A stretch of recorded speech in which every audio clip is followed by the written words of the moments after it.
My fiancée texted from her bachelorette party. Accidentally slept with my ex.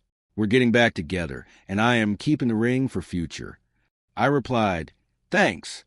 Then I emailed the $80,000 ring bill, which was in her name, and then, I 29 male, am a forensic accountant.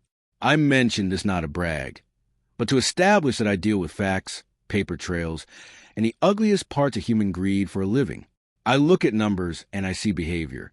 I thought I had applied that same scrutiny to my personal life, specifically to the woman I was set to marry in 3 months. I was wrong. It was a Tuesday night. My fiancée was in Miami for her bachelorette party. It was a girls' trip, that ancient tradition of overpriced bottle service and curated Instagram stories. I was at home, finishing up a fraud audit for a client, enjoying the silence. We had been together 4 years. The relationship felt solid, predictable. She was high energy. I was the grounding force. It worked, or I thought it did. My phone buzzed on the desk at 2:43 a.m. A text message. It was a photo, low light, grainy but unmistakable. It was her, tangled in hotel sheets, her head resting on a man's chest. I recognized the tattoo on his chest immediately. It was her ex, the one she called toxic, the one she had blocked on everything 3 years ago. Then came the caption. It obviously wasn't meant for me. Accidentally slept with ex OMG. The chemistry is still insane. We're getting back together. I'm going to leave him when I get back, but I'm keeping the ring for future security. He's too nice to ask for it back. I stared at the screen. I didn't throw the phone. I didn't scream. The air in the room didn't change. I just went cold. A switch flipped in my brain, the same switch that flips when I find a hidden offshore account during an audit. Emotional attachment evaporated. Problem-solving initiated. She had meant to send that to her maid of honor. I took a screenshot. Then another. I saved the photo. I backed up the chat. Then I replied with one word. Thanks. The 3 dots of her typing appeared instantly, stayed for a long time, and then disappeared. She didn't call. Panic paralysis. I sat back and looked at the ring on her finger in the photo. It was a custom 2.5 carat oval cut. $80,000. It was obscene, but she had insisted on luxury. When we bought it, she made a big show about building our financial future. She wanted to put the purchase on a credit line in her name to boost her credit score before we applied for a mortgage. I had agreed to pay the monthly installments, but the line of credit, the legal liability for the debt, that was 100% hers. I opened my laptop and logged into the jewelry store financing portal. I had the login because I paid the bills. I downloaded the original credit agreement signed by her. I downloaded the payment history. Then I drafted an email to her. Subject, invoice for services rendered. Attachment, credit_agreement_signed PDF. Since you have decided to breach our engagement contract and retain the asset, the ring, as security, I am ceasing all third-party payments effective immediately. As the account holder, the outstanding balance of $62,000 is your legal responsibility. I have removed my bank account from the autopay. Good luck with the 28.99% APR. Don't come home. I hit send. 10 minutes later, my phone exploded. Calls from her. Calls from the maid of honor. Calls from a random Miami number that I assumed was the ex. I silenced the phone, walked to the front door of my apartment, which I owned before we met, and engaged the deadbolt. I knew this wasn't the end. The text was just the opening shot. People like her. People who plan their exit strategies while still sleeping in your bed. They don't go quietly. They double down. I went to the guest bedroom, packed her things into garbage bags, clothes, shoes, the expensive hairdryer, and stacked them in the hallway. I wasn't kicking her out illegally. I was preparing for the inevitable request to get my stuff. The next morning, I received a notification from my bank. An attempt to withdraw $5,000 from our joint checking account. She was fast. I was faster. I had drained the joint account the second I sent the email, moving my half to my personal savings and leaving her exact contribution. For $100. Then the email started. Not apologies. Threats. You can't do this. That ring was a gift. Legally, you can't make me pay for a gift. I'm calling my dad. Her father wasn't a lawyer. He was a paralegal who worked in estate planning, but she always thought that made him a legal shark. I waited. I knew the law regarding conditional gifts. In my state, an engagement ring is a conditional gift dependent on the marriage taking place. If the recipient calls off the wedding, the ring goes back to the giver. But this situation was unique. I wasn't suing her for the ring's return. I was simply stopping payment on a debt that wasn't mine. She could keep the ring. She just had to pay for it. The real war, however, was about the apartment. She arrived back from Miami 2 days early. I watched on the security camera feed as her Uber pulled up. She didn't look like a woman in love with an ex. She looked like a woman who realized she had burned down her safety net. She stormed up the walkway and keyed in her code. It didn't work. I had disabled her access code. She started pounding on the door, shouting about illegal eviction. She was right about that part. Technically, she was a tenant at will because she had lived there for over 30 days, even without a lease. I knew the drill. I opened the door. She pushed past me, storming into the living room, still wearing her bride-to-be sash, which was now stained with something dark. The ex wasn't with her. "You are a psycho," she spat, spinning around. "I made a mistake. I was drunk. But you? Cutting off the payments? Stealing my money?" "I took my money," I said, leaning against kitchen island. "And the ring isn't a gift if I haven't paid for it yet. It's debt. Your debt." "It's on my finger," she screamed, holding up her hand. "Possession is 9/10 of the law." "That's not a real law," I said calmly. "But the credit agreement you signed is. You have the ring. You have the debt. I have the apartment. You have 30 days to vacate. I typed up the notice to quit while you were flying back." I slid a piece of paper across the counter. She looked at it, then ripped it in half. "I'm not leaving, and you're going to pay off this ring, or I'm going to tell everyone you hit me." The air left the room. There it was, the dirty trick, the nuclear option. She was leveraging my reputation, my career, my freedom to get her debts paid. "There are cameras," I said, pointing to the ceiling corner. "Audio and video. Cloud backup. You just attempted extortion." Her face went pale, but she didn't back down. She marched to the bedroom, and I heard the lock click. She was digging in. Living with an enemy is a specific kind of hell. For the next 3 days, the apartment was a war zone. She refused to leave. She brought the ex over while I was at work. I came home on Thursday to find them sitting on my Italian leather sofa, eating takeout, watching my TV. The ex stood up when I walked in. He was taller than me, broader, with the kind of confidence that comes from never having faced a consequence in his life. "Yo," he said, "we need to talk about this rent situation. She says she owns half this place." "She is not on the deed," I said, placing my keys in the bowl. "She is not on the mortgage. She pays 0 utilities." "Common law marriage, bro," he smirked. "Look it up. We don't have common law marriage in this state." I corrected. "And you're trespassing." "I'm her guest," he shot back. My ex-fiancée walked out of the bedroom. She looked emboldened by his presence. "He's staying here for protection. Since you're being so aggressive." I walked into my office and locked the door. I didn't engage in a shouting match. I called my lawyer. We needed an emergency order. But the legal system is slow, and they were banking on that. They wanted a payout. They wanted me to write a check to make them go away. The next day, the harassment escalated. I woke up to find my car keyed. A long, deep scratch down the passenger side.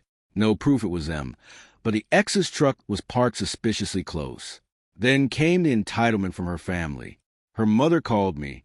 "You are being petty," she lectured. "She made a mistake, but you are the man. You need to provide. You can't leave her with that debt. It will ruin her credit. She wants to buy a house with X eventually. How can she do that if you tank her score?" "That sounds like a her problem," I said. "We will sue you for emotional distress," her mother threatened. "She is unable to work because of your abuse." Saturday morning, things reached a boiling point. I went to the kitchen to make coffee. The espresso machine, my $2,000 Breville, was gone. "Where is it?" I asked. She was on the couch. scrolling through her phone. "Sold it," she said without looking up. "I needed cash for the minimum payment on the ring. Since you're being a deadbeat, that is theft. It's marital property. We aren't married." I called the police. This was the mistake they had been waiting for. When the officers arrived, she put on a performance worthy of an Oscar. Tears, shaking hands, the works. She told them I had been threatening her, that I was controlling her finances, that I was trying to illegally evict her. The officers were tired. They looked at me, the calm guy in the suit, and her, the crying woman. "Sir, this is a civil matter," the older officer said. "We can't make her return the coffee maker, and you can't kick her out without a court order." "I have served her notice," I said. "She is selling my property." She said regarding ownership. The officer shrugged. "Keep the peace. Or one of you goes for a ride." They left. She smirked at me through the window. "Told you," she mouthed. She thought she had won. She thought the stalemate would last until I broke. But she forgot one thing. I control the infrastructure. I didn't turn off the power or water. That's illegal constructive eviction. But I did change the Wi-Fi password. I blocked her devices from the network. Then I contacted the wedding vendors, the venue, the caterer, the florist. All the contracts were in her name because she wanted the points on her credit cards. I was just the guy who zelled her the money to pay them. I sent a mass email to all vendors. "The wedding is canceled. Please direct all cancellation fee inquiries to the contract holder." I stopped the transfers. Monday came. The climax wasn't a shout-out. It was a knock at the door. Not the police.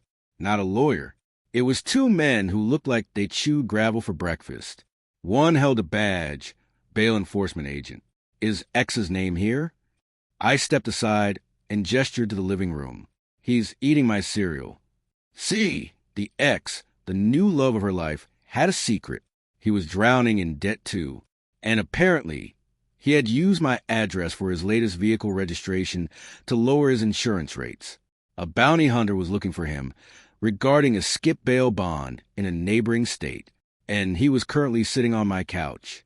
The chaos that ensued was efficient. The ex tried to run out the back door, but the second agent was waiting. They tackled him in my kitchen. My ex-fiancée started screaming, attacking the agents. "Get off him. You can't be here," she shrieked. "Ma'am, step back or you're getting cuffed for obstruction," the agent barked. They dragged him out in handcuffs. As they hauled him away, he looked at her. "Babe, call my mom. I need $5,000. She looked at me, panicked. "You called them." "I didn't have to," I said calmly. "He used my address. He brought his problems to my doorstep." She was alone now. The protector was gone. But she still had the ring, and she still had the attitude. "I'm not leaving," she hissed. "And you're in pay for his bail." "Why would I do that?" "Because if you don't, I'm going to tell your job you're using company funds for personal trips." It was a lie, but a dangerous one in my line of work. An accusation triggers an investigation. An investigation pauses my clearance. "Do it," I said. "But before you do, you should check your email." I had finally received the leverage I needed. My lawyer had been busy. She pulled out her phone. Subject: Notice of civil suit and restraining order. My lawyer had filed an emergency motion. We weren't just evicting her. We were suing her for conversion regarding the espresso maker and unjust enrichment. We included the text messages, the video of her admitting to selling my property, and the threats of extortion captured on my home security audio. But the kicker was the credit card fraud. I had found it that morning. In her desperation to pay the ring bill and keep her perfect credit, she had tried to use my social security number to open a new line of credit. A notification from my credit monitoring service saved me. "Identity theft is a felony," I said, stepping closer. "I have the IP address logs. It came from your phone on this network before I cut the Wi-Fi." She stared at the phone. The color drained from her face. "I can have you arrested right now," I said. "Real cuffs. Not just for your boyfriend. For you." "You wouldn't," she whispered. "I'm your fiancée. You're the woman who cheated on me and billed me for the privilege." I replied, "Here's the deal. You pack your bags. You leave the ring, not because I want it, but because it's evidence. You sign a document admitting the debt is yours. You waive all tenant rights. And you leave, now, or I call the detectives regarding the identity theft. She looked at the empty spot where the ex had been standing. She looked at the ring. She looked at me. But where will I go? She asked, her voice trembling. My parents won't take me. They're remodeling. Miami sounds nice, I said. She started to cry. Real tears this time. The tears of someone who realized the safety net was gone. Please, I can't afford the ring. I can't afford the venue cancellation fees. It's over $40,000. It will bankrupt me. You wanted the ring, I said. You wanted the party. You wanted the ex. You got all three. She signed the paper. It took her 2 hours to pack.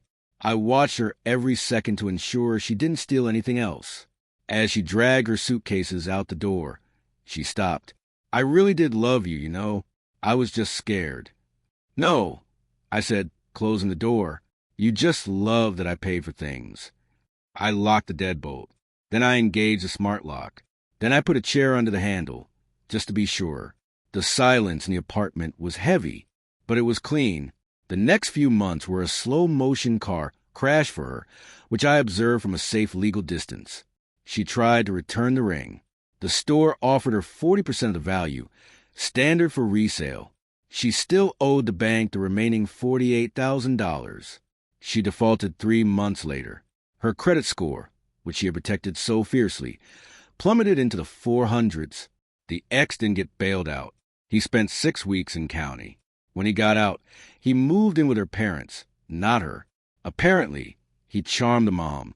My ex-fiancée ended up renting a studio apartment in a bad part of town, working double shifts to pay off the garnish on her wages from the lawsuit judgments since the wedding venue sued her quickly. I didn't sue her for the espresso machine. I let it go. It was a small price to pay for freedom. The wedding date passed on a Saturday in June. I spent it on a boat with friends, drinking cheap beer and not owing anyone a dime. I received one last email from her a week ago. Can we get coffee? I miss our talks. I think we could work through this. I didn't reply, thanks. I didn't reply at all. I marked it as spam and blocked the address. The legal system in the U.S. is a blunt instrument. It doesn't care about feelings. It cares about contracts, names on dotted lines, and documented evidence. She thought her emotions and entitlement superseded the law. She learned that gravity works the same for everyone.